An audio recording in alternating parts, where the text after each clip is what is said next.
Good morning, 5th grade. This is a video to go over our Unit 8 Sadler words for the week and read the 2-page story and the 12 words for the definitions. So I'm looking at my blue Sadler book and I'm on page 78 and it's Unit 8. There are activities in spelling city/vocabulary for you to practice to help you really learn the definitions of the words and how you would use them in sentences.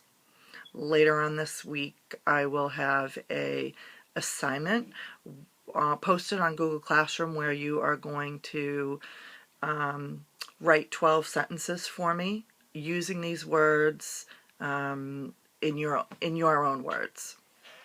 All right, so page 78. What happened to Pennsylvania Station? Cars and taxis passed the 84 pink granite columns that stood like guards at the front of the station. Pedestrians approached along an elegant arched passageway.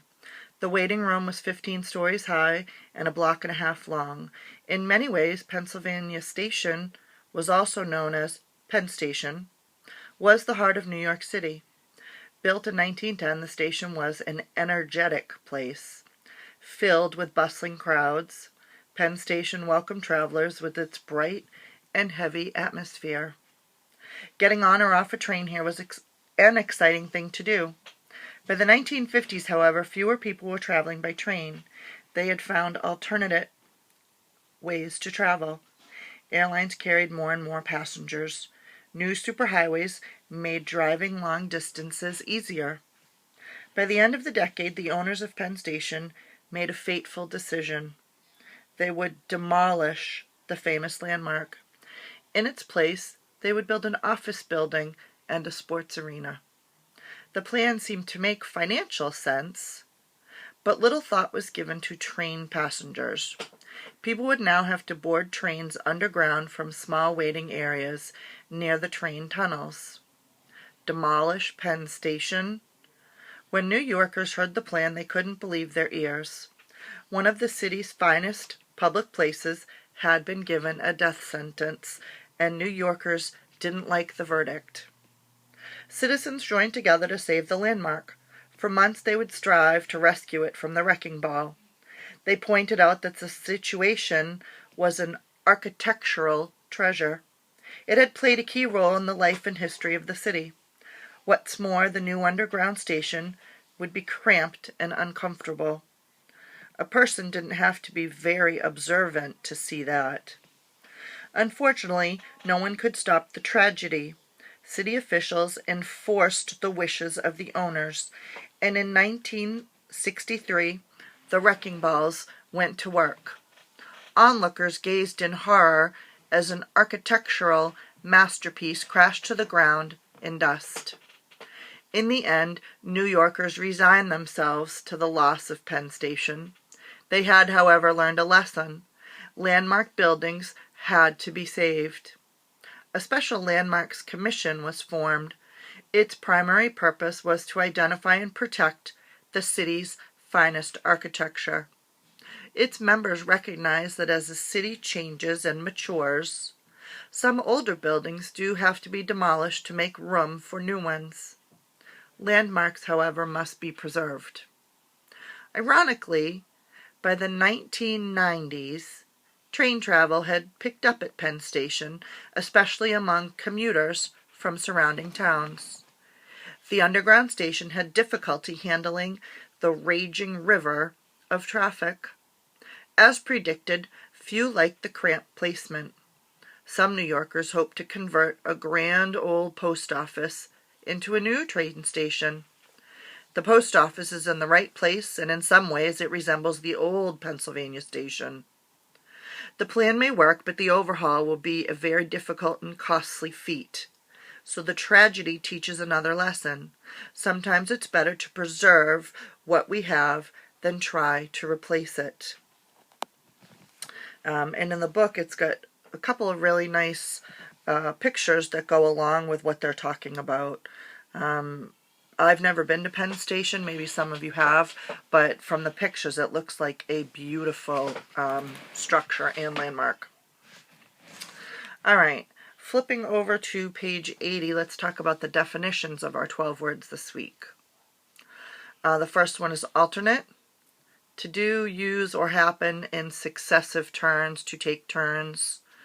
So the example they give is we chose 2 students to alternate in the lead role for our class play.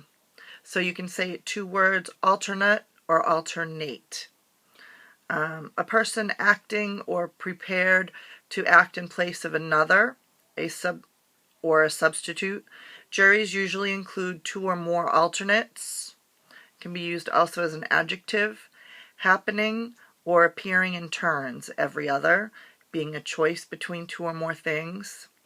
The bus driver took an alternate route. So when you think of the word alternate, think of it, you can think of it as a verb, a noun, or an adjective.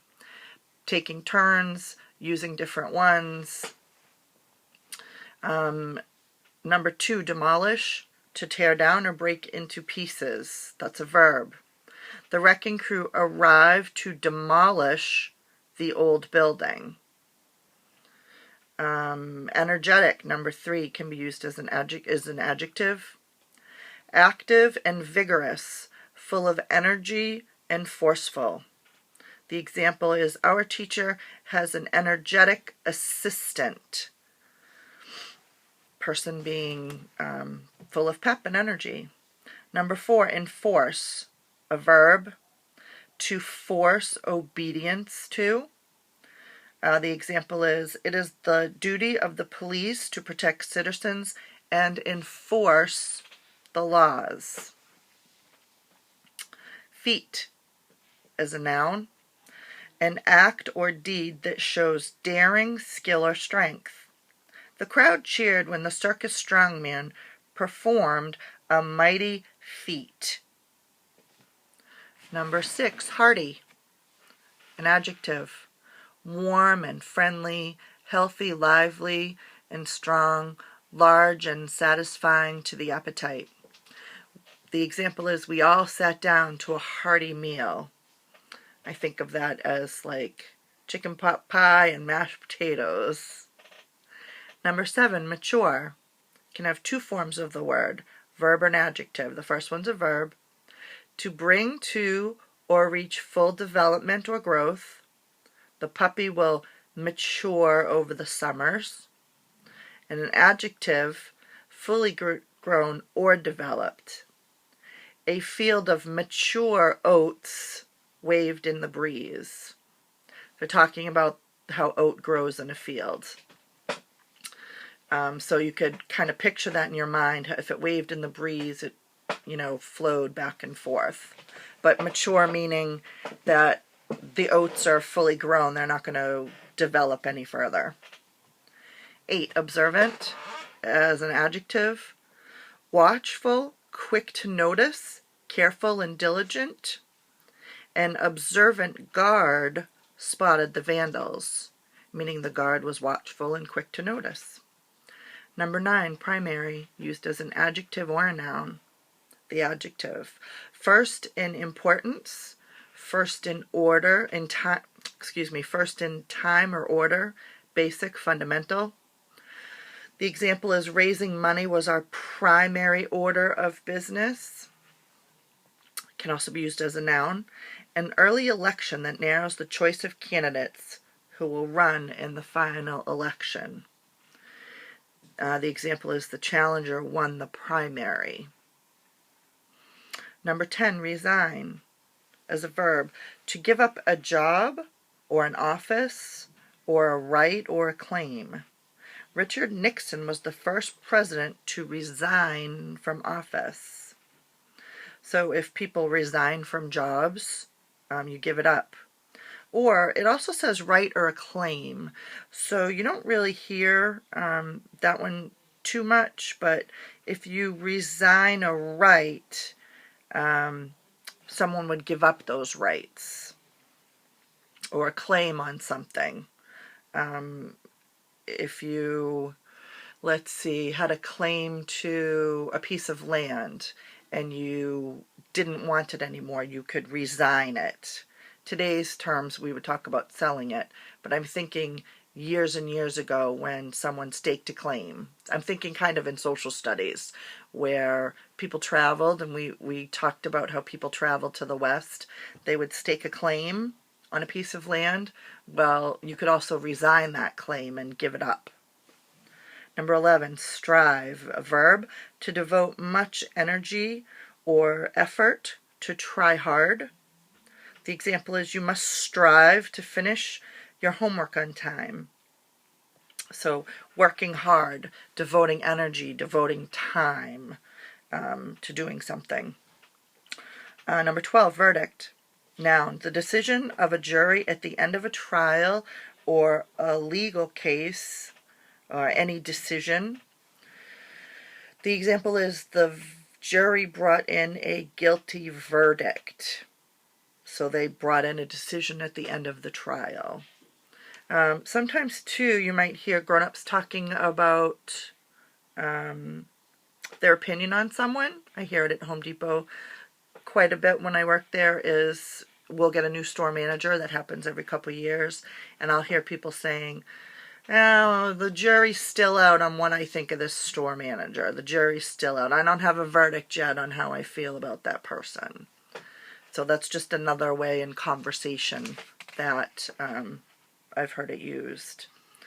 Go back and look at the synonyms that are listed for each word, and there are already vocabulary activities assigned in Spelling City, games that you can play to help you understand the words more and really drive home those definitions. And in Google Classroom and ELA, I will have an assignment posted for Tuesday to write the 12 words in a good quality 5th grade sentence. For example, verdict. I like the verdict. That doesn't really tell me what the definition of verdict is. Write a sentence where the context words in the sentence help the reader determine the meaning of the word. So you're going to have to make them a little bit longer, but really show that you understand the definition of the word. And that, again, will be posted Tuesday morning. All right, I'll see you in the next video.